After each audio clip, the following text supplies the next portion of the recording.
আল্লাহর নাম নিতে এত দুঃখ কেন, এত কষ্ট লাগে কেন? এই যে ভোট যখন হয় আপনাদের মেয়রের, কাউন্সিলরের, কিছু দেখ আর না দেখ, তোমার ভাই, আমার ভাই, অমুক ভাই, অমুক ভাই বলি কিনা জোরে সরে? কেন বলি? ভাইয়ের পক্ষে মিছিল দিলে ভাই শুনলে খুশি হবে।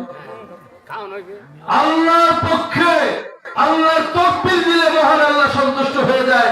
বলুন আপনার আমার জীবনের মালিক কে? হায়াতের মালিক কে? মৌতের মালিক কে? আল্লাহর জমিনে আল্লাহর আইন ছাড়া আর কারো আইন চলবে না, ঠিক কিনা বলুন? প্রিয় ভাইরা, এই আমি ওঠার আগে দেখলাম কথা একটু সাংঘর্ষিক হয়েছে, ঠিক কিনা বলেন? আমি বলবো এগুলোর মূল কারণ কি, কেন মানুষের ভিতরে দলাদলি সৃষ্টি হয়, কেন মানুষের ভিতরে প্রতিহিংসা সৃষ্টি হয়, কেন এটা মানুষের ভিতরে লোভ লালসা আর অহংকার কাজ করে, এগুলোর মূল কারণ কি জানতে হবে কি হবে না? মুসলমান কান লাগান, এই জিনিসগুলোর থেকে বাঁচিবার একটাই মাত্র উপায়। যখন এই মানুষের অন্তর থেকে লোভগুলো মুছে যাবে, প্রতিহিংসা কেটে যাবে, মানুষের ভিতরে দলাদলি, মারামারি, খুন খারাপি, চুরি রাহাজানি, গীবত শেখায়াত এগুলো একটাও থাকবে না। যখন মানুষ জানতে পারবে লা রাইবা ফি, কোনো সন্দেহ নেই, এমন একটি কিতাব হুদাল লিন্নাস আমার আল্লাহ নাযিল করলেন মানুষের হিদায়াতের জন্য, এটা যখন বুঝতে পারবে, জানতে পারবে, মানতে পারবে, সঙ্গে সঙ্গে সমস্ত অন্যায়গুলো, অপকর্মগুলো, প্রতিহিংসাগুলো, লোভ লালসাগুলো হৃদয় থেকে মুছে যাবে, ঠিক কিনা বলেন? ছোট্ট একটি কথা বলে দেই, মনোযোগ লাগান। মানুষের ভিতরে লালসা কাজ করে একটাই মাত্র কারণ, ঈমান না থাকার কারণে। এজন্য আপনাদেরকে বলবো মনোযোগ সহকারে কথা শুনতে হবে। সারাটা রাত ওয়াজ শুনলেন, বাড়িতে গিয়ে বলবেন হুজুর কি বা কইলো, আমি বা কি শুনলাম, একটাও মনে নাই। এই ওয়াজ শুনে কি কোনো লাভ হবে বলুন? তাই ওয়াজ করলে কি লাভ, ওয়াজ শুনলে কি লাভ? ওয়াজ করিয়াও কোনো লাভ নাই, ওয়াজ শুনিয়াও কোনো লাভ নাই। লাভ হবে ভাই আমলে। কিসে লাভ হবে? তাহলে ওয়াজ করলো যিনি, কোনো লাভ হবে না। ওয়াজ যিনি শুনলো, তারও কোনো লাভ হবে না। লাভ হবে ভাই আমলে। এবার বুঝুন, ওয়াজ করলে কি লাভ, শুনলে কি লাভ? লাভ হবে ভাই আমলে। কিসে লাভ হবে?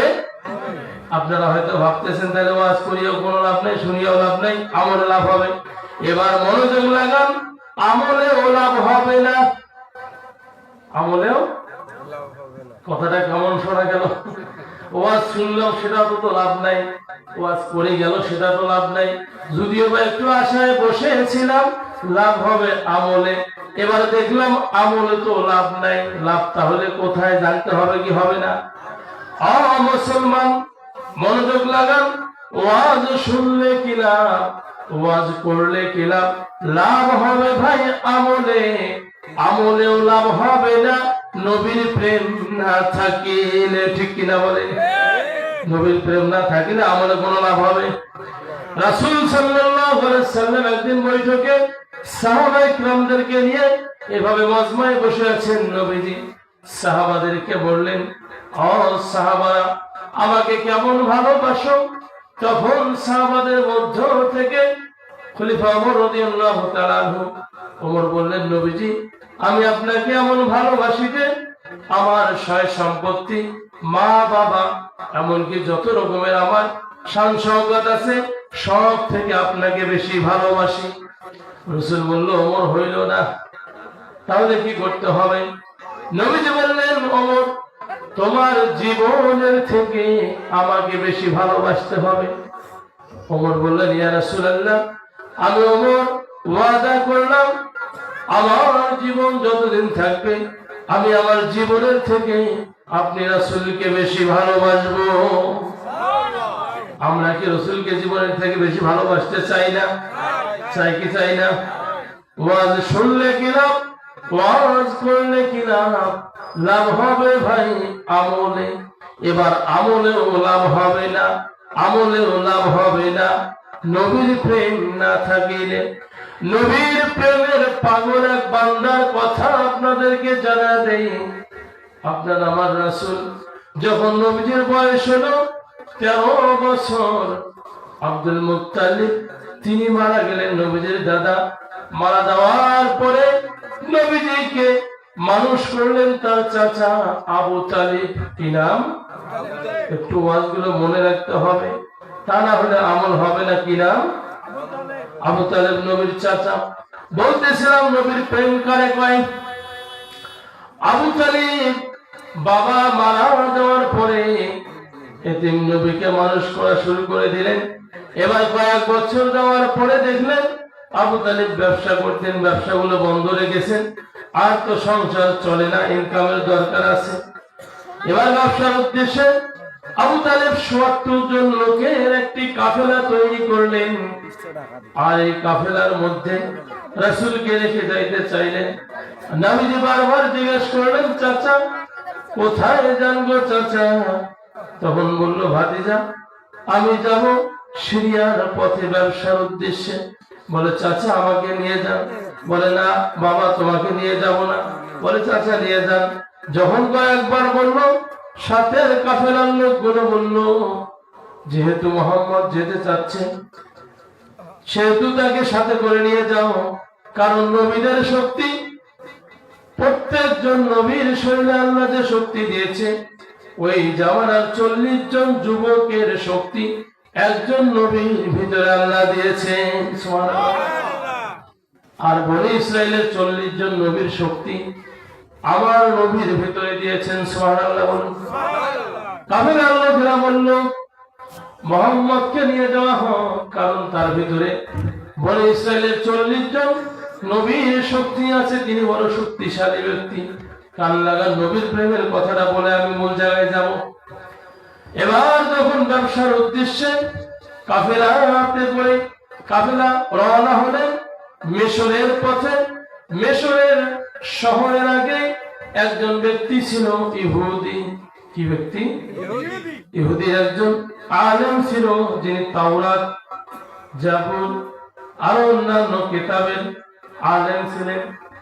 এই আলেম কিতাব পড়ে পড়ে পড়ে পড়ে দেখেছেন আপনার আমার নবীর কথাগুলো কিতাবে আসছে যে আখিরি নবী একদিন আসবে, তার এমন মান সম্মান আল্লাহ দিবেন যে তার উম্মত কিয়ামতের ময়দানে তার উম্মত জান্নাত না যাওয়া পর্যন্ত অন্য কোন নবীও জান্নাত যেতে পারবে না। ওই পাদ্রী আলেম কথাগুলো পড়েছেন, জেনেছেন তাওরাত থেকে, জাবুর থেকে, অন্যান্য কিতাব থেকে। পড়ার পরে তার হৃদয়ের মধ্যে ভালোবাসা জন্মিল, আমি যদি বেঁচে থাকি আর যদি ওই নবীর দেখা পাই, সর্বপ্রথম আমি তার কাছে মুসলমান হয়ে যাব। এবার নবীর প্রেম হৃদয়ে যাচ্ছে। কোথায় যাচ্ছে? হৃদয়ে নবীর প্রেম যাচ্ছে। এই প্রেমের টানে ওই আল্লাহর বান্দা ইহুদি পাদ্রী আলেম ওই দিন থেকে শুরু করে প্রতিদিন মেহমানদারি করায়। সিরিয়ার পথে যে কাফেলা চলে যায়, ওই কাফেলা তো মাঝখানে ঘাটি, ওখানে থামতে হয়। ওখানে যখন থামে, ওই ইহুদি পাদ্রী ওই আলেম তাকে ডাক দিয়ে বলে, ও কাফেলার লোকেরা, আমার বাড়িতে 2 বেলা মেহমানদারি খাওয়াবো। কবেলা? 2 বেলা। যখন যাবে তখন, এবার ফিরে আসার পথে মোটে 2 বেলা। শুধুমাত্র রাসূলকে খুঁজতে গিয়ে একদিন 2 দিন নয়, দিনের পর দিন, মাসের পর মাস, বছরের পর বছর, এভাবে 25 বছর জীবনের কেটে গেল শুধুমাত্র রাসূলকে খুঁজতে গিয়ে। সুবহানাল্লাহ। এবার 25 বছর পার হয়ে গেল পাদ্রীর মেহমানদারির ঘটনা। প্রতিদিন মেহমানদারি করে কার আশায়? রাসূলকে পাবে বলে এই আশায় মেহমানদারি করায়। কবে জানি ভাগ্যে লেগে যায় আপনার আমার রাসূলের দেখা হয়ে যায়, এই প্রেম নিয়ে মেহমানদারি করে।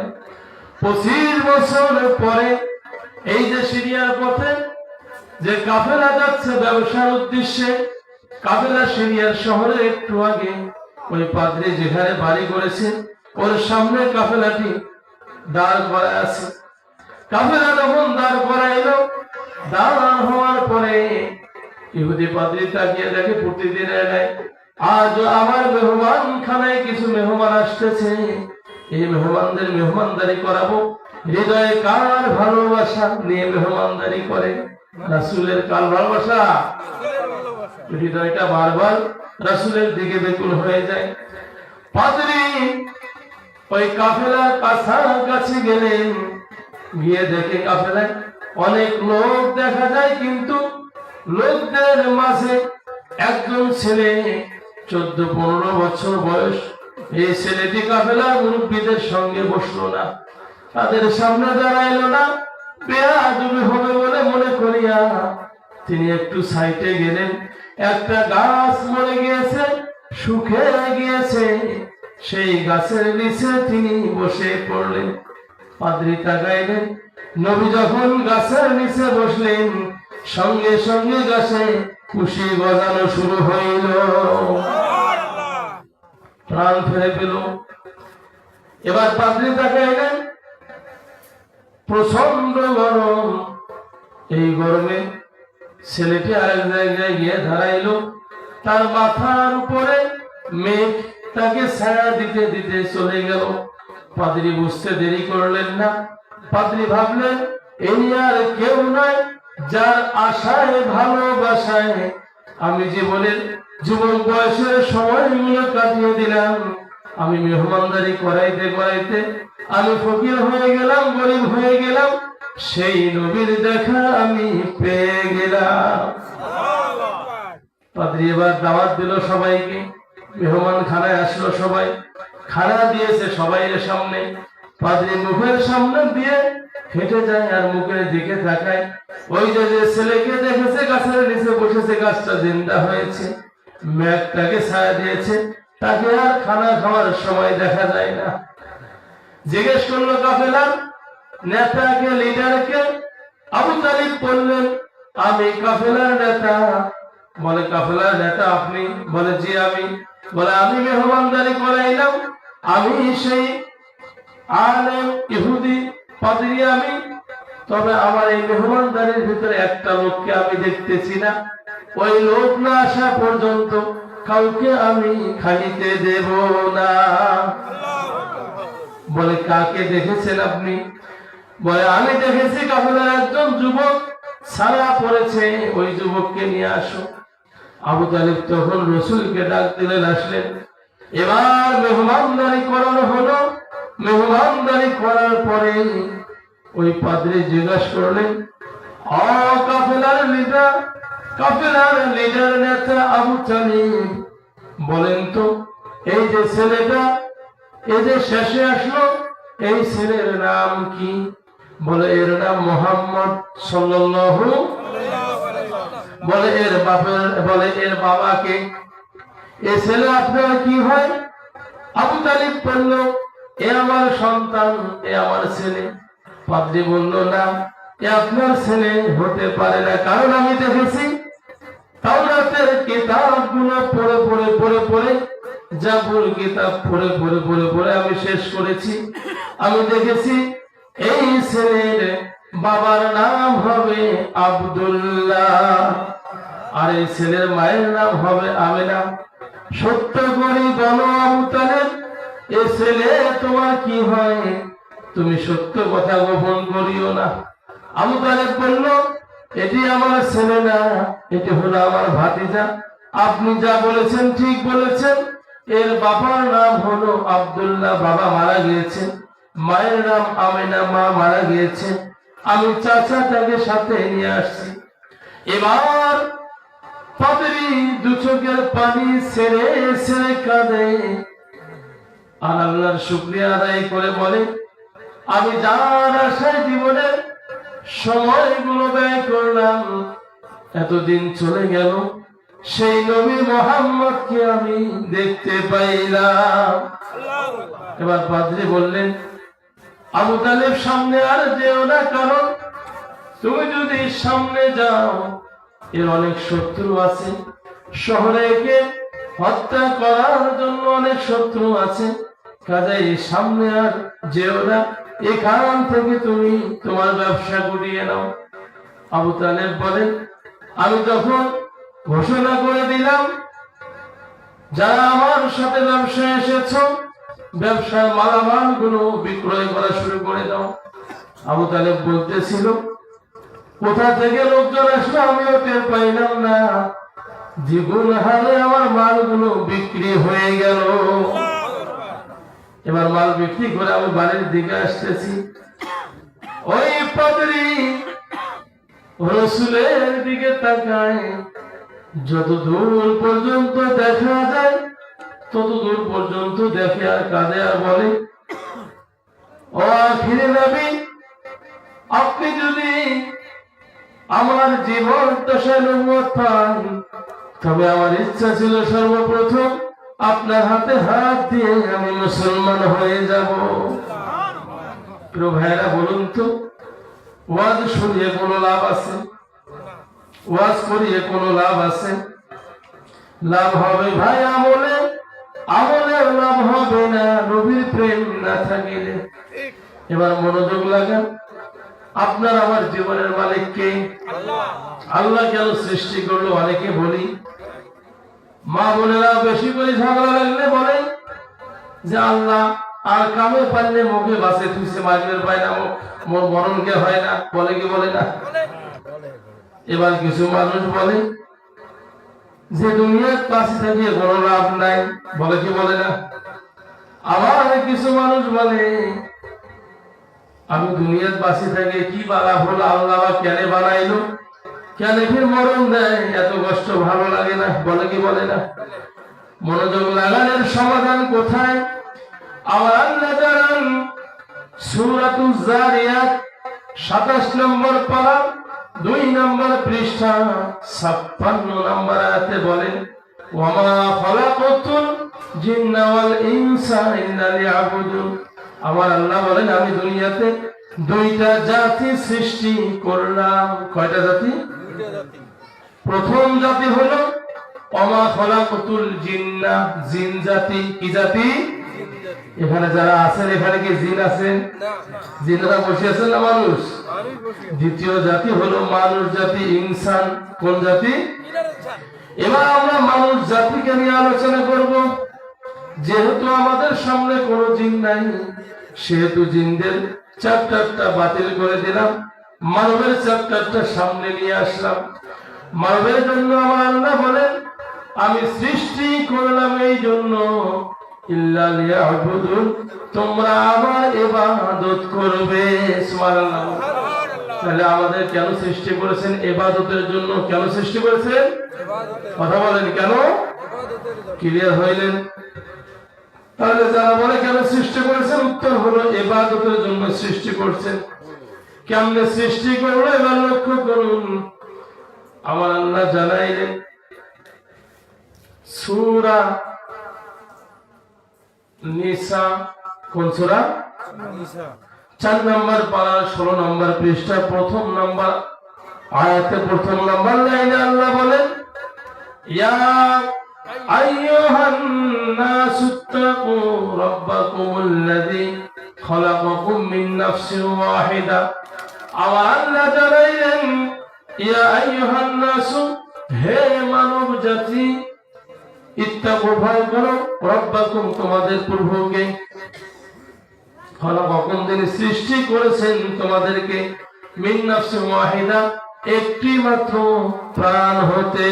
কয়টা প্রাণ হতে? একটি প্রাণ হতে। একটি প্রাণকে কেমনে সৃষ্টি করলেন আমার আল্লাহ জানান। ওয়াইদ ক্বালা রাব্বুকা লিল মালাইকাতি ইন্নী জাইলুন ফিল আরদি খলিফা। সূরা বাকারা 1 নম্বর পারা 4 নম্বর পৃষ্ঠা 30 নম্বর আয়াতে আমার আল্লাহ জানান, যখন আমি ইচ্ছা করলাম ফেরেশতাদেরকে ঘোষণা করে দিলাম, জানিয়ে দিলাম, ওয়াইদ ক্বালা রাব্বুকা লিল মালাইকা, ও আমার ফেরেশতারা, আমি পৃথিবীতে প্রতিনিধি সৃষ্টি করব, মানুষ পাঠাবো। আল্লাহ পরামর্শ করে নাই, বরং ডিগ্লিয়ার জেনে দিয়েছেন। আল্লাহ সরাসরি বলেছেন আমি মানুষ সৃষ্টি করব। সুবহানাল্লাহ বলুন। এবার ফেরেশতারা বললেন রব্বুল আলামিন, ওগো আল্লাহ, আপনি মানুষ সৃষ্টি করবেন, এই মানুষগুলো দুনিয়ায় গিয়ে দাঙ্গা হাঙ্গামা করবে, ঝগড়াঝাটি করবে, ফিতনা ফাসাদ করবে, মারামারি করবে, খুন খারাপি করবে, ছিনতাই করবে, এগুলোকে সৃষ্টি করবেন, এই কাজগুলো করবে। বলুন তো সেই কাজ হচ্ছে কি হচ্ছে না? আমার আল্লাহ জানাইলেন ইন্নী আ'লামু মা লা তা'লামুন, আমি যা জানি তোমরা তা জানো না।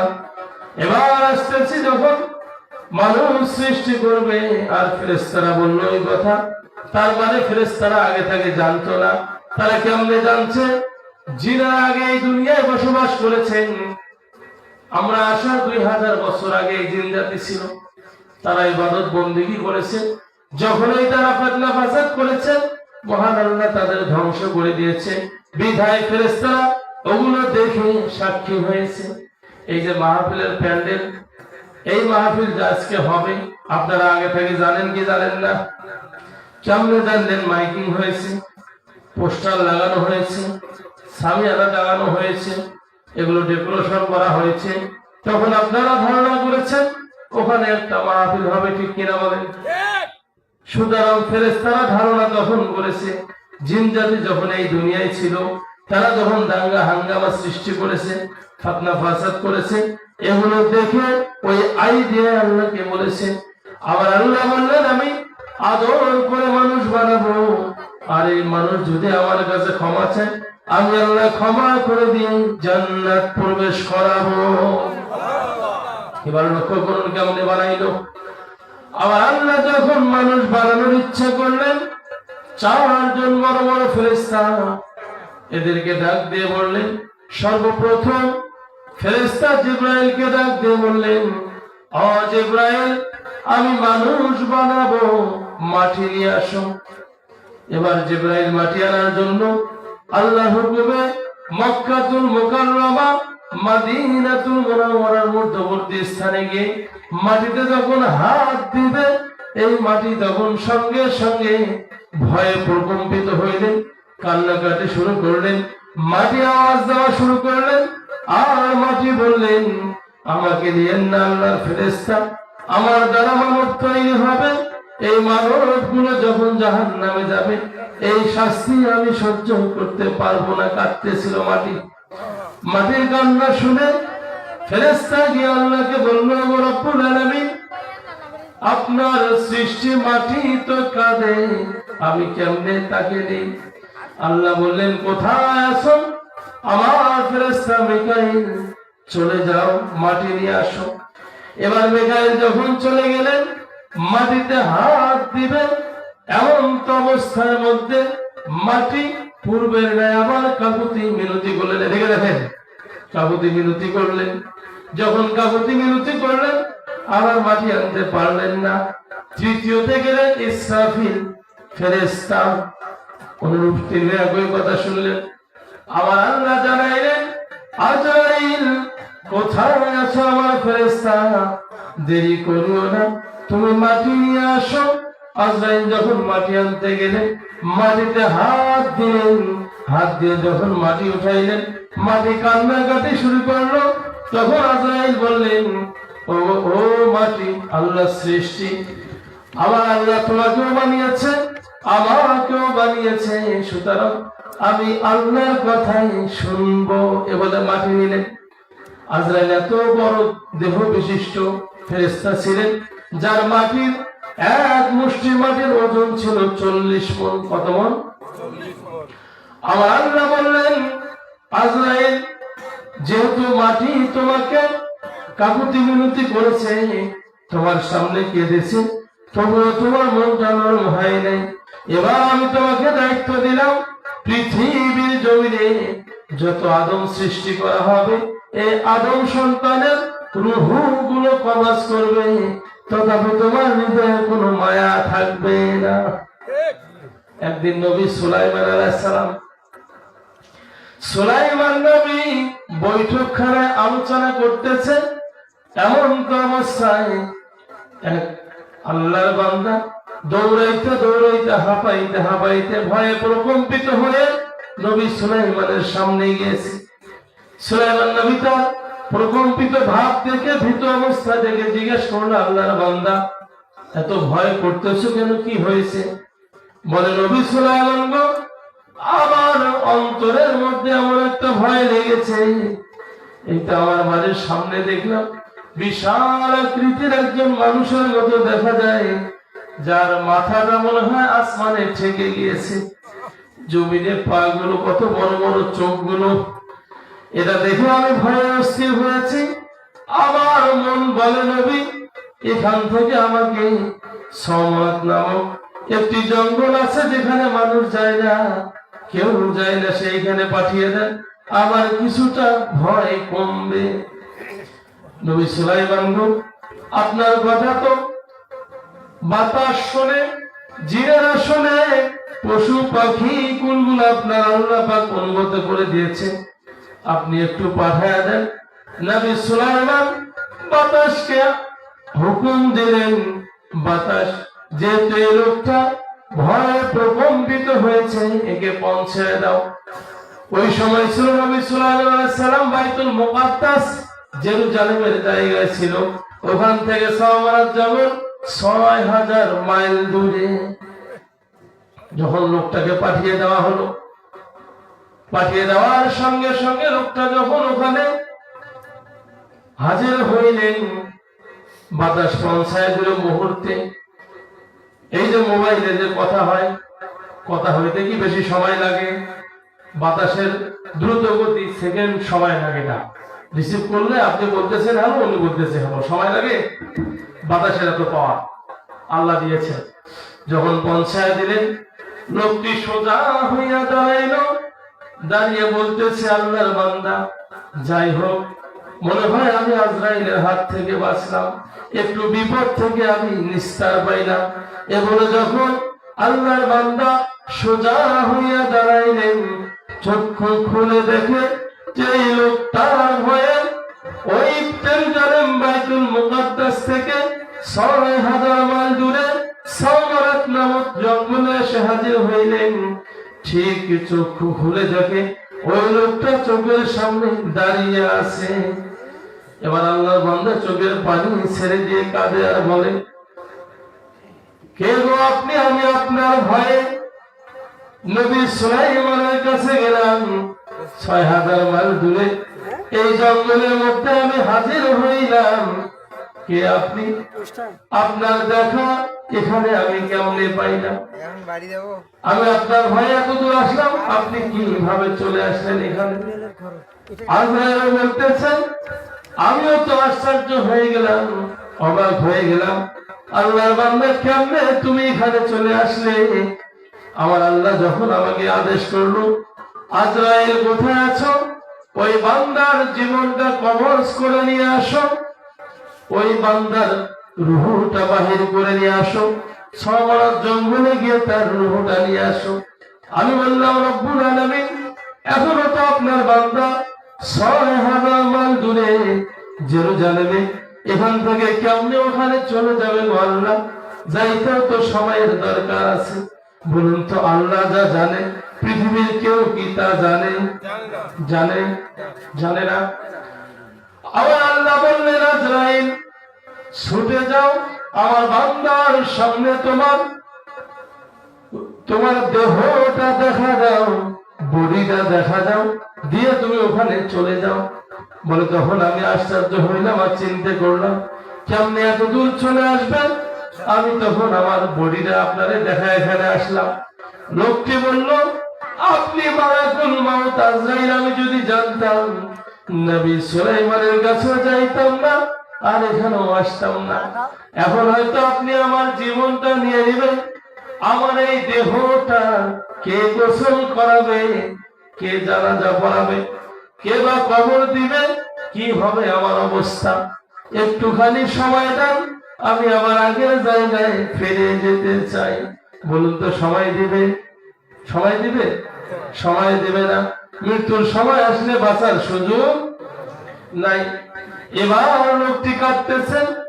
আজরাইল ডাক দিয়ে বলল, আল্লাহর বান্দা, আল্লাহ তোমার মৃত্যু এখানেই বাজেট করে রেখেছেন, সুতরাং তোমার বাজেট এটা রয়েছে, তোমার রূহ এখান থেকে বাহির করে নিয়ে যাব, দেহটা জমিনে পড়ে থাকবে, এই জঙ্গলের প্রাণীগুলো তোমার দেহটা খেয়ে ফেলবে, তোমার গোসল হবে না, জানাজা হবে না, দোয়া হবে না, তোমার দেহটা জঙ্গলের প্রাণীগুলোর পেটের ভিতরে ঢুকে যাবে। বলুন তো, এরকম মৃত্যুকে আমরা চাই? মৃত্যু কার কখন আসবে বলা যায়? কাজে মৃত্যুর কথা স্মরণ করতে হবে। ওসমান গনি রাদিয়াল্লাহু তাআলা আনহু, তিনি যখন সাথীদেরকে নিয়ে হাঁটতেছে, হাঁটতে হাঁটতে সামনে যখন কবর পাইল, কবর দেখে দু চোখের পানি ছেড়ে ছেড়ে কাঁদে। সাথীরা বলে, ওসমান এত কাঁদেন কেন? বলে, আমি এই জন্য কাঁদি, ওই কবর দেখলে আমার মনে হয় ওই কবরটা নবী বলেছেন কারোর জন্য জান্নাতের বাগান হয়ে যাবে, আবার কারোর জন্য জাহান্নামের গর্ত হবে। এই জন্য আমি কাঁদি। যদি কবরটা কারোর জন্য জাহান্নামের গর্ত হয়ে যায়, কবরে ঢোকার সঙ্গে সঙ্গে কবর দুই দিক থেকে এমন চাপ দিবে, ডান পাঁজরের হাড়গুলো বাম পাঁজরে ঢুকে যাবে, বামের গুলো ডানে ঢুকে যাবে, এরকম পিষ্ট করে দিবে। তাই আমি আল্লাহর কাছে কবর দেখলে কাঁদি, রব্বুল আলামিন এই কবর থেকে আমাদের হেফাজত করুন। আমরাও চাই কিনা? আল্লাহ যারা আমাদের হেফাজত করে বলুন আমিন। প্রিয় ভাইরা, লক্ষ্য করুন, এই কবর হবে মানুষের প্রথম ঘাঁটি। দুনিয়ায় যদি আমল না থাকে, ওই কবরে নাজাতের কোন সুযোগ নাই। যত আপনি টাকা পয়সা, গাড়ি বাড়ি আর জমিদারি করেন না কেন, মৃত্যুর পরে এগুলো একটাও চলবে। ফাতেমা রাদিয়াল্লাহু তাআলা আনহা, তেনাকে যখন কবরস্থ করা হয়, ওই সময় যিনি কবরে নেমেছিল তিনি বলেছিল, কবর, তোমার ভিতরে যাকে রাখতেছি ইনি দুনিয়ার সাধারণ কোন মানুষ না, ইনি হলো ইমাম হাসান হুসাইনের মা, ইনি হলেন হযরত আলীর স্ত্রী, ইনি হলেন আখিরি পয়গম্বর নবী মুহাম্মদ সাল্লাল্লাহু আলাইহি ওয়াসাল্লামের কলিজার টুকরা কন্যা। কাজে খবরদার বেয়াদবি করিও না, বেয়াদবি করিও না। কবর থেকে আওয়াজ এসেছে, আমি হাসান হুসাইনের মা বুঝি না, আমি আলীর স্ত্রী বুঝি না, আমি নবীর কন্যা মেয়ে বুঝি না, আমি বুঝি আমল। যারা আমার কাছে আমল নিয়ে আসবে তারাই আমার আযাব থেকে নাজাত পাবে। কাজে ভাইরা লক্ষ্য করুন, দুনিয়ার টাকা পয়সা, ধন দৌলত আর জমিদারি, এগুলো মৃত্যুর পরে একটাও কাজে লাগবে না, ঠিক কিনা বলেন? কাজে জীবন থাকা সত্ত্বেও সমস্ত দাম্ভিকতা, অহংকার, লোভ লালসা সব ছেড়ে দিয়ে কবরের কথা ভাবতে হবে। বলতেছিলাম, যখন আল্লাহ মাটি আনতে বললেন, মনে আছে আপনাদের? মাটি যখন আনতে বললেন, এবার আজরাইল মাটি নিয়ে গেলেন। আমার আল্লাহ মাটিটা 40 বছর বৃষ্টি দিয়ে ভিজায়া দিলেন। 40 বছর বৃষ্টিতে ভিজলো। এবার আল্লাহ তাআলা 40 বছর ফেরেশতাদেরকে বলল, মাটি দিয়ে কাদো তৈরি করো, এই মাটিটা ভিজানোর পরে কাদো করো। কাদো যখন 40 বছর করলো, আমার আল্লাহ আদমের দেহ বানাইলেন। দেহটা হলো 60 হাত লম্বা। কত হাত লম্বা? আদমের দেহ 60 হাত লম্বা। বুকের মাপটা ছিল 7.5 হাত, পায়ের তলার ছাপটা হলো 5.5 ফিট। এরকম দেহ বিশিষ্ট একটি মানব তৈরি করলেন আল্লাহ। আদমকে বানানোর পরে সূর্যকে আদেশ করলেন 40 বছর ধরে সূর্যটা সেখানে আলো দিল। তাহলে প্রথম 40 বছর হলো বৃষ্টির পানি দিয়ে মাটিটা ভেজে গেল, পরের 40 বছর ভিজা মাটিটা কাদা হয়ে গেল, মানব হইল। এবার সূর্যের আলো 40 বছর ধরে শুকিয়ে দিল। শুকানোর পরে আমার আল্লাহ তাআলা এবার আদমকে দেখার জন্য অনেক ফেরেশতা যায়, তারা আলোচনা করে আল্লাহ কি বানাইলো। ইবলিস শয়তান আদমের বডির কাছে গিয়ে বিশাল লম্বা 60 হাত, বুকের মাপ 7.5 হাত, পায়ের মাপ 5.5 ফিট, এই দেহর কাছে গিয়ে এভাবে শব্দ করে মাটির হাড়ের মতন এই টন টন করে বাজে, মাটির হাড় টোকাইলে বাজে না। এবার শয়তান কয় কি বানাইলো আল্লাহ। শয়তানের কাজ হলো সব সময় মানুষের ভুল বাইর করা, ঠিক কিনা বলেন? ওখানেও ভুল বাইর করতে গেছে। আমার আল্লাহ তাআলা আদমকে বানানোর পরে এবার আদমের রূহ ঢুকায় দিবে। সর্বপ্রথম যখন আদমের রূহ ঢুকায় দেয়, আদমের রূহ এই যে মাথার তালু, তালু ছেড়ে এটা নাম কি? তালু, কথা বলেন না, এটা নাম কি? বাচ্চাদের গরম তালু তেল দেয়। আমার আল্লাহ তাআলা আদমের তালু দিয়ে রূহ ঢুকায় দিলেন। তালুটা অল টাইম এরকম এরকম করে না? আদমের তালু দিয়ে রূহ ঢুকায় দিল। প্রথমবার ঢুকায় দিল, রূহ আর থাকে না, বাহির হয়ে যায়। দ্বিতীয়বার ঢুকায় দিল, আবার বাহির হয়ে যায়। আবার আল্লাহ জিজ্ঞেস করলো আদমের রূহ বডিতে কেন থাকো না, কি সমস্যা তোমার? বলে রব্বুল আলামিন আদমের খাসা বড় অন্ধকার, সেখানে থাকতে আমার ভালো লাগে না। আমার আল্লাহ তাআলা নূরে মুহাম্মদ সাল্লাল্লাহু আলাইহি সাল্লাম, আপনার আমার নবী আখিরে নবী মুহাম্মদুর রাসূলুল্লাহ সাল্লাল্লাহু আলাইহি সাল্লাম, নবীজির নামটি তারকা বানিয়ে নবীজির নূরের তারকা আল্লাহর আরশের ডান পাশে রেখে দিয়েছেন। আমার আল্লাহ নূরে মুহাম্মদ সাল্লাল্লাহু আলাইহি সাল্লামের নূরের তারকাটা আদমের কপাল ঘষে সেখানে লাগায় দিল। এবার রূহ ঢুকায় দিল, রূহ আর বাহির হয় না। আল্লাহ বললেন রূহ এবার কেন বাহির হও না? বলে রব্বুল আলামিন আমি আর বাহির হব না, আদমের বডির ভিতরে এত আলো আলোকিত হয়েছে। কাজে ভাইরা, আল্লাহ বানানোর পরে আদমকে বানাইলো দুনিয়ায়। কোথায় বানিয়েছে? বানানোর পরে আদম আলাইহিস সালামের দেহটা, এই কায়াটা, বডিটা জান্নাতে, সেখানে ফেরেশতাদেরকে বলল আমার আদমকে জান্নাতে নিয়ে যাও। জান্নাতে নিয়ে যাওয়া হলো। জান্নাতের ভিতরে আদম একটা ঘুম দিল। ওই ঘুম থেকে যখন উঠলো একটা হাসি দিল। কি দিল? হাসি। হাসি দেওয়ার সঙ্গে একগুলো সিংহনের মতো বেড়ায়, সিংহনও কিন্তু না। এই জিনিস দিয়ে ঈসা নবীর মা মরিয়মের স্বামী আল্লাহ তৈরি করেছেন। সুবহানাল্লাহ। এই ঘটনায় পরে আসতেছি, মনে রাখবেন কথাটা, স্মরণ করে দিবেন। যখন হাসি দিল, হাসি দেওয়ার সঙ্গে সঙ্গে ডান দিকে তাকিয়ে দেখে একজন সুন্দরী রমণী মহিলা দেখা যায়। ফেরেশতারা বলল আল্লাহর বান্দা আদম, আপনি ডান দিকে তাকাচ্ছেন, মহান আল্লাহ তো আপনাকে সবে শিক্ষা দিয়েছে, বলুন তো এই মহিলাটার নাম কি? আমার আল্লাহ শিক্ষা দিয়েছেন।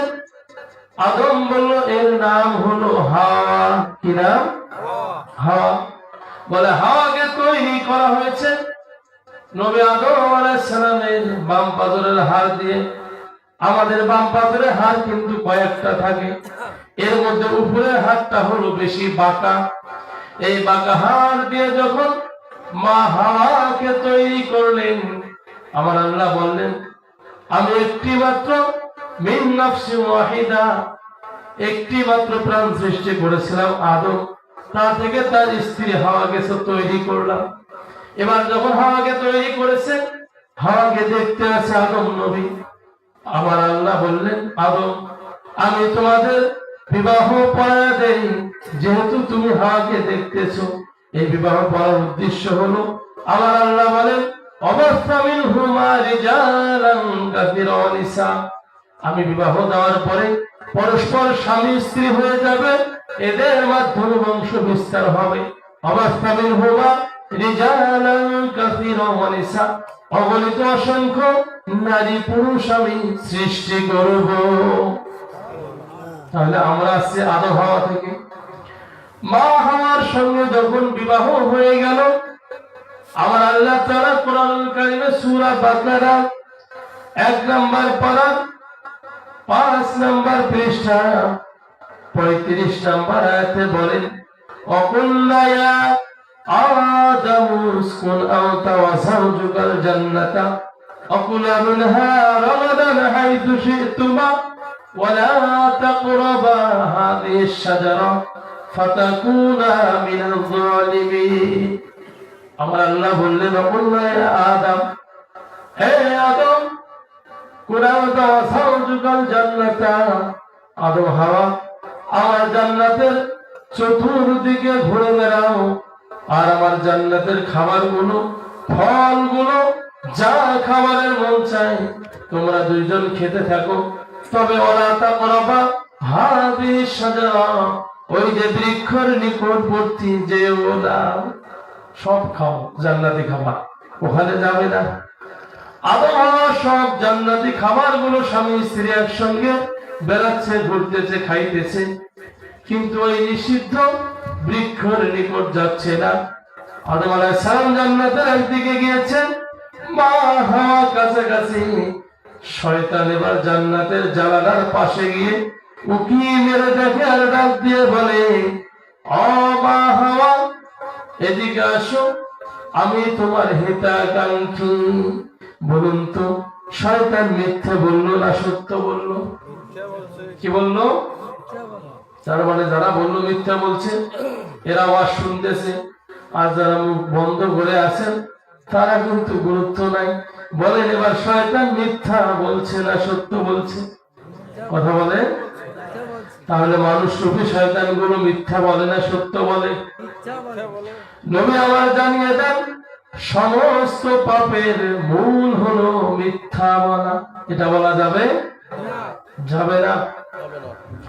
এবার যখন ওই ইবলিস জান্নাতের জানালা দিয়ে ডাক দেয় ও মা হাওয়া এদিকে আসো, আমি তোমার হিতাকাঙ্ক্ষী।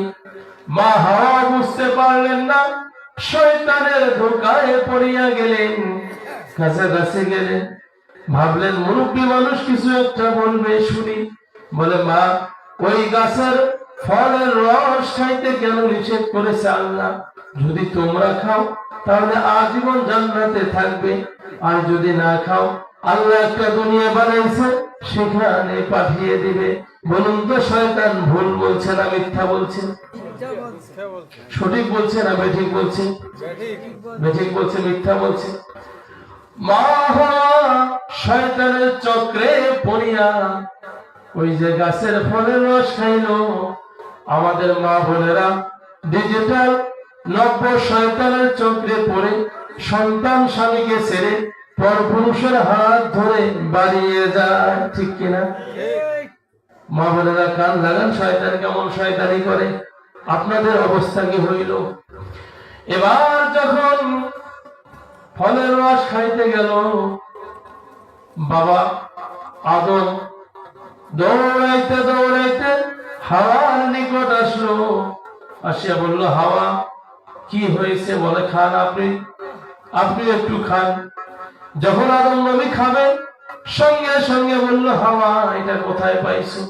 বলে ওই ফলের রস বলে এটা তো খাওয়া যাবে না, এই জায়গায় টিপে ধরে বমি করে ঢেলে দিয়েছে। তাই আমাদের বাবার চিহ্ন আছে না নাই? আদমের চিহ্ন আছে না নাই?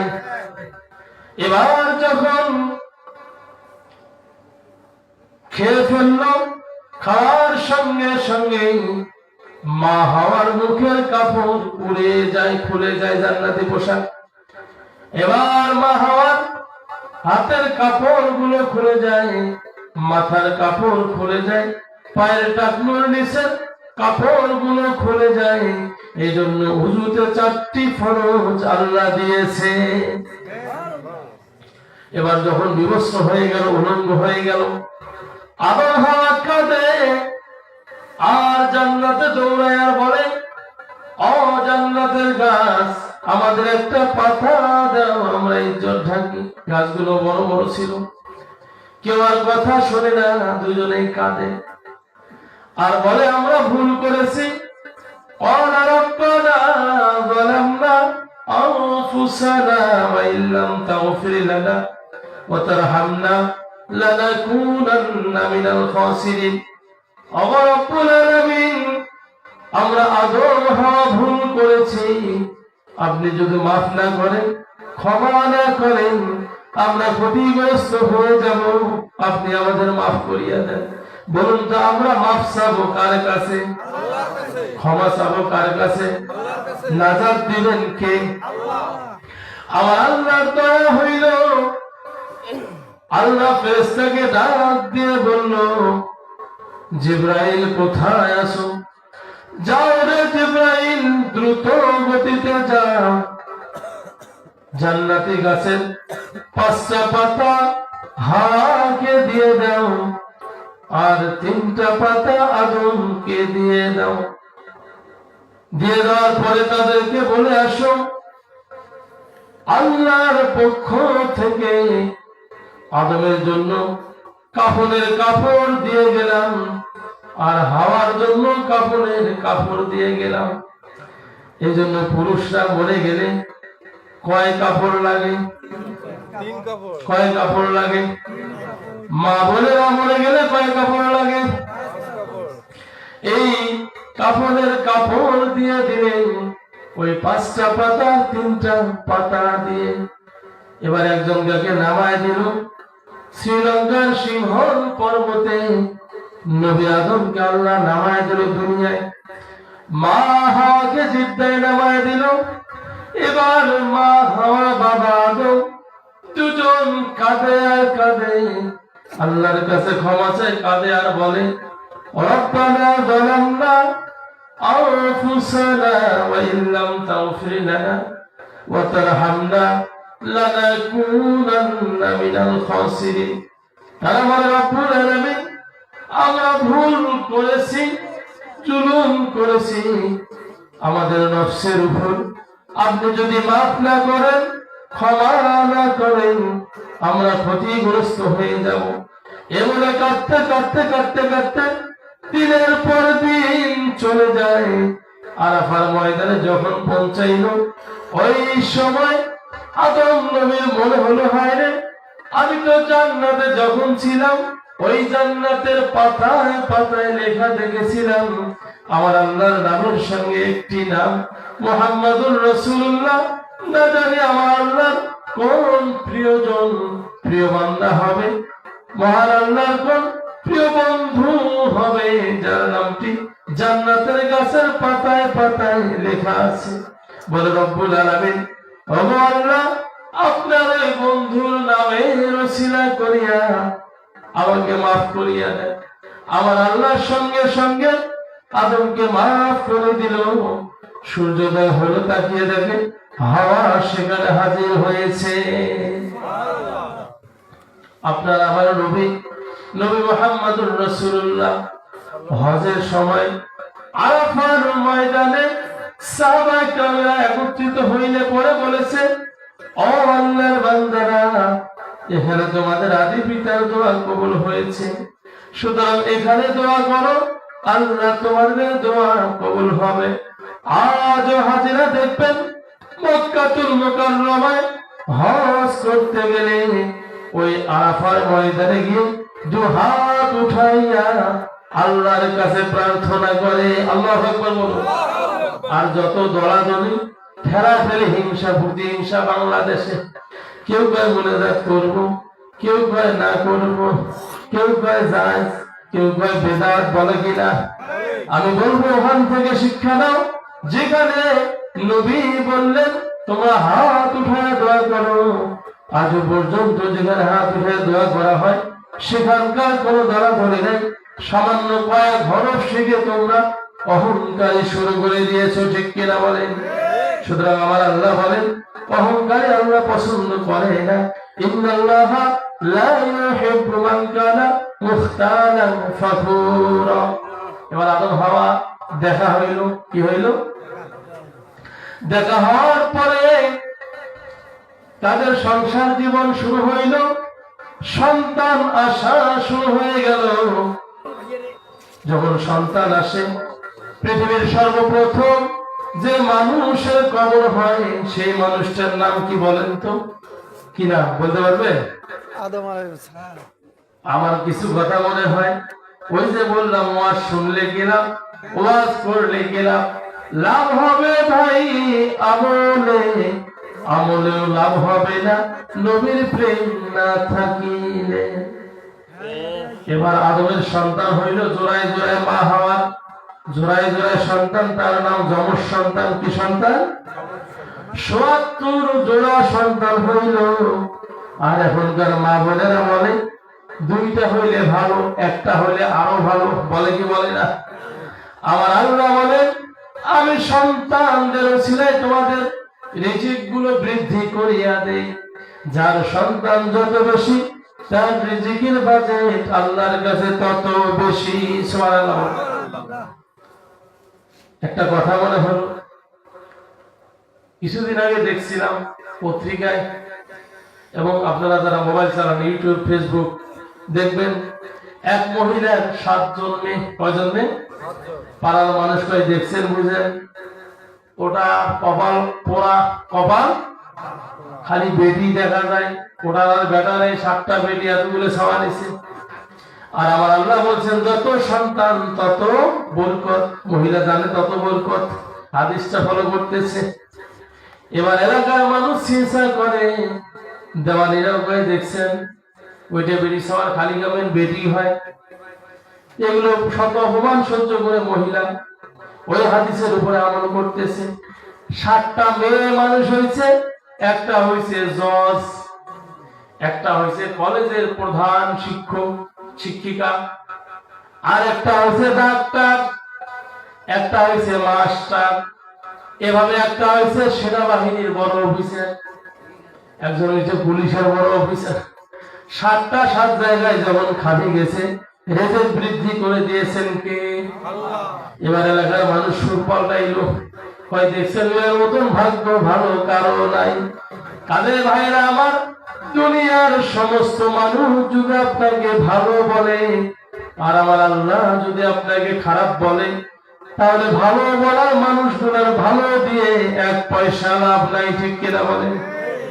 আর দুনিয়ার সমস্ত মানুষ যদি খারাপ বলে আর যদি আমার আল্লাহর কাছে আপনি ভালো হয়ে যান, এই খারাপের কোনো দাম নাই, ঠিক কিনা বলেন? বলতেছিলাম সন্তান যখন হইল, আদম আলাইহিস সালাম 40,000 আওলাদ রেখে মারা গিয়েছে। কত হাজার? 40,000। আপনার আমার কত হাজার আছে? ওই যে নবীর আওলাদ বলবেন বেটা একটা বেটি একটা, আর একটা নিয়ে গেছেন, তা বউ বারে কয় না না চলবেন না। এলাকার বাসী কেন বউ করে চলবে না? ওই আশেপাশের এত ছাওয়া নিয়ে করবো কি? বলুন তো, রুহু গুলো বানাইছে কে? আল্লাহ। ছাওয়া বানার কারো কোনো শক্তি আছে? পরে আমি আসতেছি সে কথায়। জোড়ায় জোড়ায় যখন সন্তান হইল, এই সন্তানদের দায়িত্ব কেমনে পালন করবে? পালন করার ব্যাপারে আমার আল্লাহ জানান সূরাতুল বাকারা 2 নম্বর পারার 17 নম্বর পৃষ্ঠা 233 নম্বর আয়াতে আল্লাহ বলেন, ওয়াল ওয়ালিদাতু ইরদি'না আওলাদাহুন্না হাওলাইনি কামিলাইনি লিমান আরাদা أن يتم الرضاعة وعلى المولود له رزقهن وكسوتهن بالمعروف لا تكلف نفس إلا وسعها لا تضار والدة بولدها ولا مولود له بولده وعلى الوارث مثل ذلك فإن أرادا فصالا أو تراض منهما وتشاور فلا جناح عليهما وإن أردتم أو تسترضعوا أولادكم فلا جناح عليكم إذا سلمتم ما آتيتم بالمعروف واتقوا الله واعلموا أن الله بما تعملون بصير আমার আল্লাহ বলেন সন্তানের দায়িত্ব বাবা কেমনে পালন করবে, মা কেমনে পালন করবে। ও দুনিয়ার মানুষ, যুবকেরা কান লাগান, যারা বিয়ে করেছেন লাভ হবে, যারা বিয়ে করেন না তাদেরও লাভ হবে। যাদের সন্তান হয়েছে তাদের উপকার আছে, যাদের সন্তান হয় নাই তাদের উপকার আছে। মা বোনদের আরো বেশি উপকার। মনোযোগ লাগান। কোরআনুল কারীমের সূরা বাকারা 2 নম্বর পারার 17 নম্বর পৃষ্ঠার 233 নম্বর আয়াতের আলোচনা করা হচ্ছে। আমার আল্লাহ বললেন, যখন সন্তান জন্মগ্রহণ হবে, এই জন্ম থেকে শুরু করে সন্তানকে 2 বছর দুধ পান করাবে মা। কত বছর? 2 বছর। একজন সন্তানকে তার মা কয় বছর দুধ পান করাবে? কথা বলেন, কয় বছর? 2 বছর আল্লাহ জানিয়ে দিলেন। এখন আমাদের দেশের সমাজে দেখবেন পুষ্টিহীনতায় ভোগে বিধায় খ্রিস্টানদের তৈরি করা একটা সংগঠন আছে, মা শিশুর জন্য তারা পুষ্টিকর খাবার দান করে, আছে না? আছে। এটা কেন হইল? মুসলমান যখন কোরআন ভুলে গেল, ঈমান ছেড়ে দিল, তো বেঈমানরা তাদের মাথার উপরে দরদে হয়ে গেল। ঠিক কিনা বলেন? এবার দেখবেন যে সন্তান 2 বছর দুধ পান করে নাই, মা তার স্তনকে ঠিক রাখার জন্য 2 বছর দুধ পান করায় নাই সৌন্দর্যের জন্য, ওই সন্তান একটু বড় হইলে চশমা লাগে, কানা। ঠিক কিনা বলেন? চশমা ছাড়া চোখে দেখে যে সন্তানগুলো বর্তমান হচ্ছে, ভালো করে খোঁজ নিয়ে দেখবেন। আর কোরআনের কথাটা মিলাবেন। সূরা বাকারা 2 নম্বর পারা 17 নম্বর পৃষ্ঠা 233 নম্বর আয়াতে আল্লাহ বললেন, মা তার সন্তানকে 2 বছর দুধ পান করাবে। কিন্তু মায়েরা সন্তানকে ভালোবাসে ঠিক, 2 বছর দুধ পান করায় না। অনেক মা আছে তার সন্তানগুলো চোখে দেখে না, চশমা ছাড়া চলে না। ঠিক কিনা বলেন? কাজের মায়েরা খুব মনোযোগ দিয়ে কথাগুলো গ্রহণ করবেন। যখন সন্তানকে 2 বছর দুধ পান করাইছে আগের মানুষ, পূর্বে আমাদের সময় দেখেছি, আপনারা দেখেছেন, অনেক মুরব্বী আছেন, এখনো বুড়ো হয়ে গিয়েছেন, কোরআন এখনো দেখে দেখে পড়তে পারে, আছে না? চোখের পাওয়ার এখনো ঠিক আছে, কারণ মায়েরা দুধ পান করাইছে, এত কিছু জানে নাই। এখন যত জানছে তত ব্যাংলা হয়েছে। যেখানে মা বোনদের জন্য পর্দা ফরজ করে দিয়েছেন আল্লাহ, সেখানে মা বোনেরা লজ্জা লাগে। এই যে এখন ওড়নায় দিয়ে দেয়, আগে ছোটতে দেখছিলাম মা বোনেরা ওড়না দিয়ে মাথা ঢাকছিল কইনের মতো, এখন মাথাটা সারিয়া গলার মধ্যে দিয়ে ঝুলি বেড়ায়। আবার কিছুদিন পরে এই তো আস্তে আস্তে আমি যখন গাড়িতে আসি, টার্মিনালে গাড়িটা যখন ব্রেক করলো, দেখলাম একজন মেয়ে লোক গেঞ্জি পরে হাঁটতেছে। নাউজুবিল্লাহ কোন। আবার আল্লাহ বলেন, ফিয়াই সূরাতিন মা শারাকাবা, আমি আল্লাহ আমার ইচ্ছা অনুযায়ী মানুষের সুরগুলো তৈরি করলাম, কণ্ঠগুলো দিলাম। দেখবেন মেয়ে লোক যত স্যুট প্যান্ট আর জিন্স প্যান্ট পরুক না কেন, গ্যাবার্ডিং প্যান্ট পরুক না কেন, কণ্ঠর আওয়াজ কিন্তু পরিবর্তন হয়, আওয়াজ পরিবর্তন হয় না। এর থেকে কি তোমার হুঁশ হয় না? আমার আল্লাহ তোমাকে কত সুন্দর শরীর দিল, বডি দিল, সম্মান দিল স্বামীর সংসার করার জন্য, সেটা বাদ দিয়ে প্যান্ট শার্ট পরে তুমি বেনাল্লার মতো ঘুরে বেড়াও, তোমার দুনিয়াতে অশান্তি হবে, ধর্ষিত হবে, ময়দানে জাহান্নাম ছাড়া গতি হবে না। ঠিক কিনা বলে? কাজে মা বোনদের খুব মনোযোগ দিতে হবে। এমন কি নতুন ফ্যাশন বেড়াইছে, ফ্যাশন বলে ঢক কয় না, ঢক। মা বোনেরা কান লাগান। আল্লাহ আপনাদের বলেছেন, আপনারা যদি 4টা আমল করতে পারেন, আমার আল্লাহ 8টা জান্নাতের দরজা খুলে দিবেন। 4টা আমল, প্রথম আমল হলো, আমি যে কথা চাচ্ছি এটা বড় মনে করে দিবেন, ওই যে সন্তানের কথাটা দুধ পান করা। 4টার প্রথম আমল হলো আল্লাহর সাথে কাউকে শরীক করা যাবে না।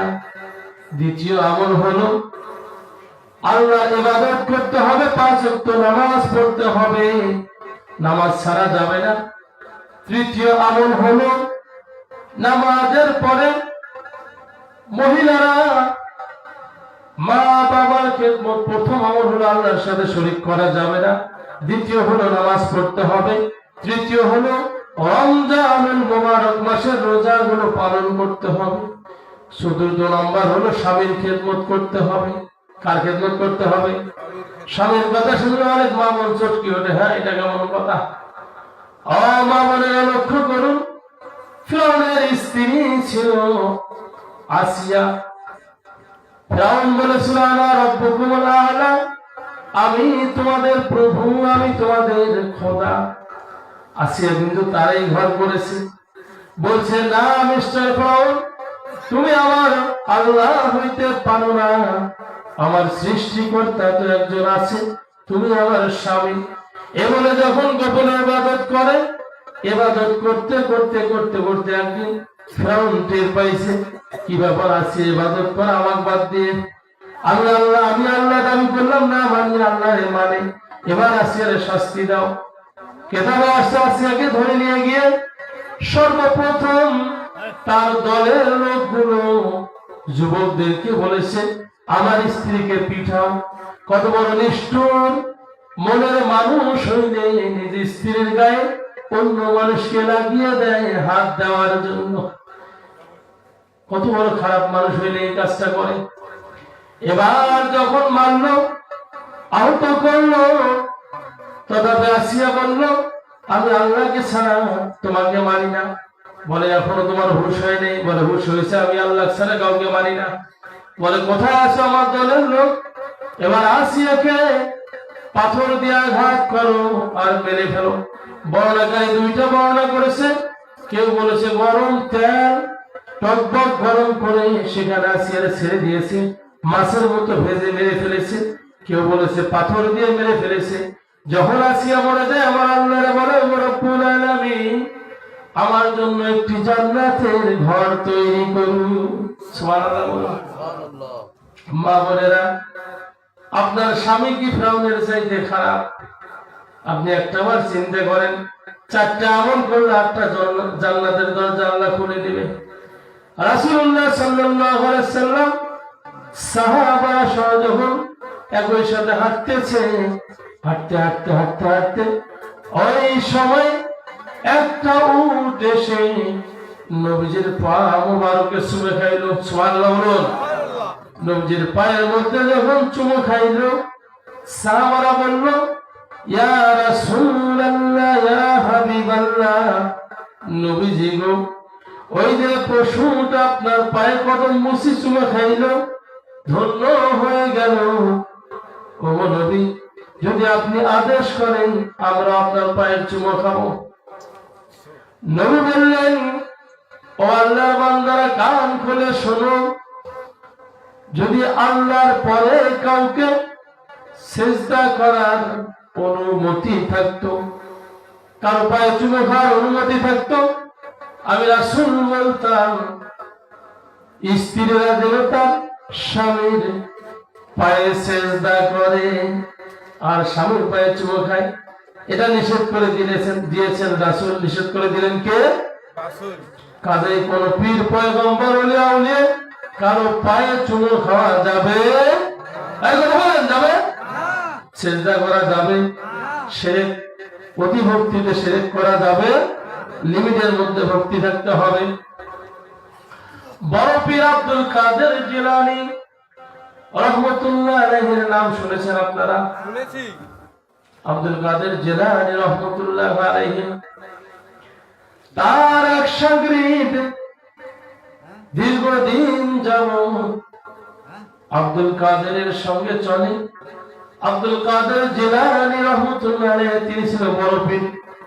তার ওই খাদেম পীর সাহেবের খাদেম যখন পীর সাহেব যুবক অবস্থায় তখন থেকে খাদেমগিরি করে। আব্দুল কাদের জিলানী রহমতুল্লাহ আলাইহি বুড়ো হয়ে গেল, খাদেম ও জোয়ান থেকে বুড়ো হইল। খাদেম একদিন বলল, ও আল্লাহর বান্দা হুজুর, আপনি তো বড় পীর, আমি একটা প্রশ্ন করতে চাইবো হুজুর। বলে, বাবা বলো, কি প্রশ্ন করবে? বলে, হুজুর, আমি সারাটা জীবন ধরে দেখলাম আপনি তাহাজ্জুদের নামাজ পড়লেন, 5 ওয়াক্ত নামাজ পড়লেন, জিকির আজকার করলেন, মুরিদদের জন্য দোয়া করলেন, কত জায়গায় সফর করলেন, কত রকম আমল করলেন, চাষ করলেন। তবে আমার মন বলে আপনার আমল আর আল্লাহর নবীর সাহাবাদের আমলের মধ্যে পার্থক্য কি?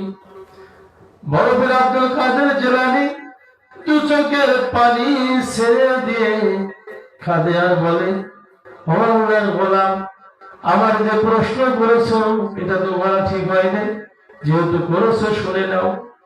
আমার আর তাদের মধ্যে যোগ্যতা কি, পার্থক্য কি? আমি আব্দুল কাদের জিলানীর সারাটা জীবনের আমল আর নবীজির একজন সাহাবা, নাম হলো ওয়াহাশী। কি নাম? ওয়াহাশী রাদিয়াল্লাহু তাআলা। ওয়াহাশী নবীজি যখন যুদ্ধের ময়দানে রাসূল সাল্লাল্লাহু আলাইহি ওয়াসাল্লামের চাচা হামজা, নবীজির চাচা হামজা বুকটা ফেরে কলিজাটা বাহির করে ওয়াহাশী সাবিয়া ছিল, তখন ইসলাম গ্রহণ করেন নাই।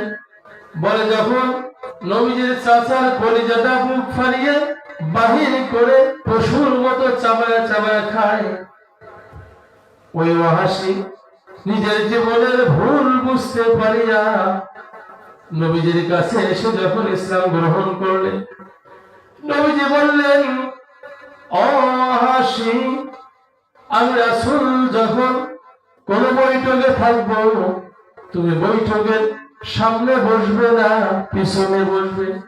কারণ তুমি যখন সামনে বসবে আমি তোমাকে ক্ষমা করে দিয়েছি ওয়াহাশী, তবে আমার চাচার কথাগুলো মনে পড়ে যায়।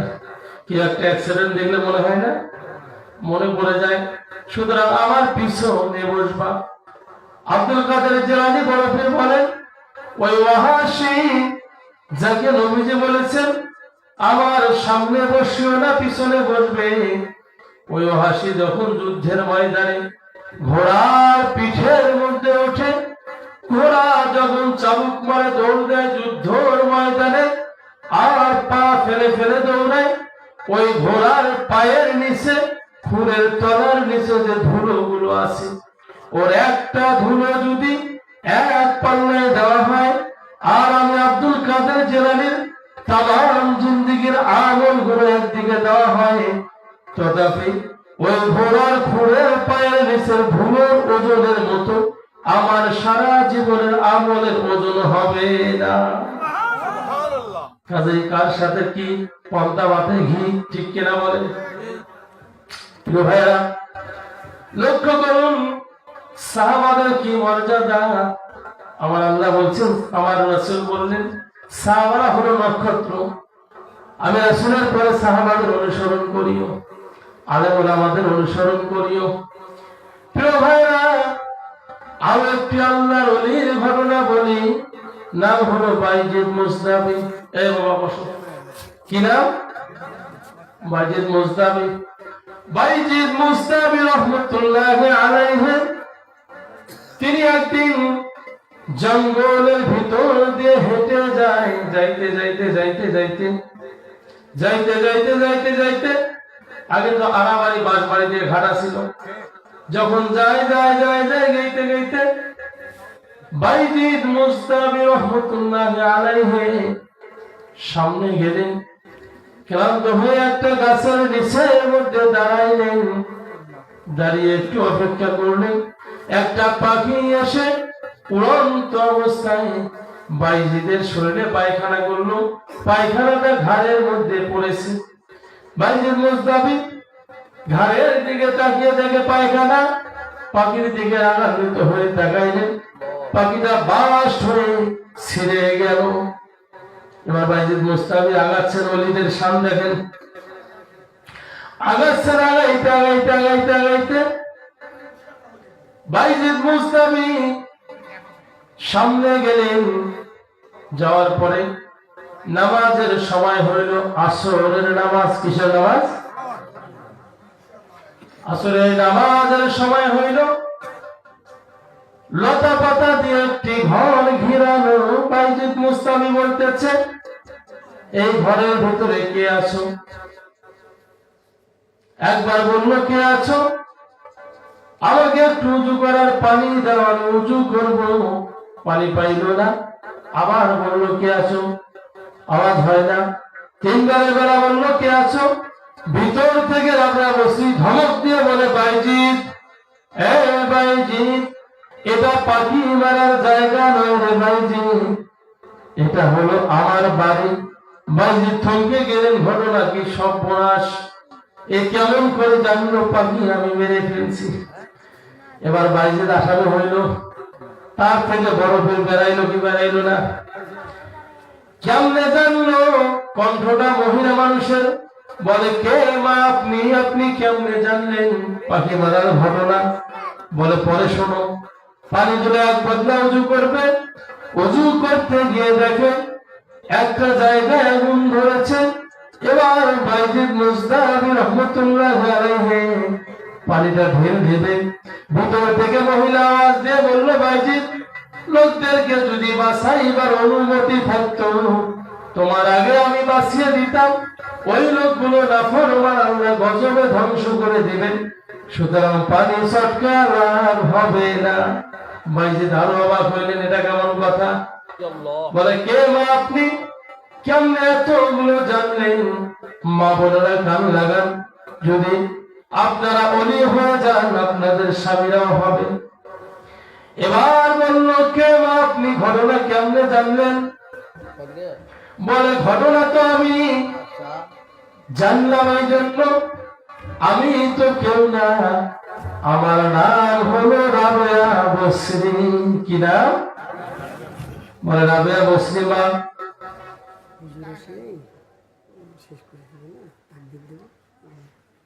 বলে, রাবেয়া বসরি মা, কেমনে আপনি এটা জানলেন? বলে, আমি জানলাম, আমি আমার স্বামীর খেদমত করে করে করে করে এত কামালিয়াত অর্জন করেছি। মা বোনেরা, সবচেয়ে বড় কামালিয়াত হলো স্বামীর খেদমত করা। আমি যে ঘটনাটি বললাম, এটা কোরআনেও নাই, হাদিসেও নাই। শুনতে মজা লাগলো, কিন্তু এর জন্য দায়ী আমি না। এটা একটা জীবনী। এটা কি? এটা মানা জরুরি নয়। জরুরি মানা হলো যে কথা আমি ছাড়ছি। সন্তান যখন জন্ম নেবে, বাবার দায়িত্ব হইল, মায়ের দায়িত্ব 2 বছর দুধ পান করাবে, আর বাপের দায়িত্ব হলো মায়ের ভরণ পোষণ দিবে, কাপড় চোপড় দিবে। মাঝে মাঝে মোবাইলে অফার আসে কি আসে না? যারা নেট চালায় জানে, অনেক সময় জিবি অফার দেয়, মিনিট অফার দেয়, স্পেশাল অফার দেয়। মায়ের জন্য স্পেশাল অফার হলো, সন্তান যখন জন্মগ্রহণ করবে তখন থেকে শুরু করে, সন্তান যখন পেটে আসবে তখন থেকে শুরু করে বাবা মায়ের যত্ন নিবে, যাতে ওই সন্তানের মা কোনো সাইড থেকে কষ্ট না পায়, পুষ্টিহীনতায় না ভোগে। খাদ্য বাড়িয়ে দিতে হবে, খাবারের মানগুলো উন্নত করতে হবে, পোশাক নতুন নতুন পরাইতে হবে, যাতে মায়ের মনটা ভালো থাকে। এ হলো বাবার দায়িত্ব, কোনো সাইড দিয়ে কমতি দেওয়া যাবে না। এখন যখন বাবা এই দায়িত্ব পালন করা ভুলে গেলেন, মায়ের পেটে সন্তান আসলো, বাবায় গরু ধরি যায় পীরের বাড়ি। আসলে না এরকম এরকম বলতে আসলে নাই? এটা কিন্তু অনেক ভালো, আলহামদুলিল্লাহ। যে জলসে আমরা আছি, আমাদের এই তরিকতের হুজুর অনেক ভালো, এরকমও আছে। প্রিয় ভাইরা, দেখবেন ওই স্ত্রীর খোঁজ খবর রাখে না, ডাংমারি করে। আল্লাহ বলছেন খাবার দিতে হবে, পুষ্টিকর ভালো খাবার। আর ওই বেচরা খাবার আনি দেয় কচু, ঘেঁসু, পটল, আলু। যখন ছাড়াটা হয় তখন কি ছাড়া জন্ম দিছিস বলে কি বলে না? এই দোষ তো মায়ের নয়, এই দোষ হলো পিতা। কারণ মায়ের দায়িত্ব দুধ পান করানো, পিতার দায়িত্ব হলো ভরণ পোষণ, দেখভাল, সম্পূর্ণ দায়িত্ব আল্লাহ দিয়েছেন পিতাকে। কাজে বলা হয়েছে বিবাহের মজলিসে বসবে, নবী বলেছেন ও যুবক, তখন তুমি বিবাহে বসবে যুবক যখন তোমার স্ত্রীকে ভরণ পোষণ দেওয়ার অ্যাবিলিটি থাকবে, তখন বিয়ের পিড়িতে বসবে। আর যখন স্ত্রীকে ভরণ পোষণ দেওয়ার কোনো অ্যাবিলিটি থাকবে না, ইনকাম করবে না, তখন তুমি রোজা থাকবে, তোমার জন্য বিবাহ হারাম। কত সুন্দর সমাধান না? এখন আমরা ডাক দেই, ওর বাপের কি আছে, ছেলের বাপের কি আছে দেখিনি, ছেলের কিন্তু দেখিনি, ছেলের কি আছে না ওটা দেখার টাইম না। নবী বললেন ছেলেকে দেখতে হবে। আমরা দেখি ছেলের বাপের কয় জনের জমি আছে, কয়তলা বাড়ি আছে, কয়টা কি আছে দেখি, তারপরে মেয়েকে দেই। কয়দিন পরে মেয়ের সঙ্গে লাগে মারামারি, দৌড়ে যাই হুজুরের কাছে পানি পড়া বলি, হুজুর আপনার পানি পড়া ছাড়া কাম হবে না। ওইখানে পানি পড়া একদিন দুই দিন কেন, পানি খাইতে খাইতে যদি পেট ফাটিয়ে মরিয়ে যায় তবুও পানি পড়া কাজ হবে, কারণ নবীর কথা মানলেন না। যেখানে নবীর কথা মানলেন না, নবীজির একটা কথা দুনিয়ার তামাম মানুষের সমস্ত কথা মিল করলে এক হবে। ওই যে বাইজিদ মুস্তাফি, ওই যে আব্দুল কাদের জিলানীর একটা আমল, জীবনের আমল নবীর সাহাবার পায়ে ধুলের মতো হয়নি, ঠিক কিনা বলেন?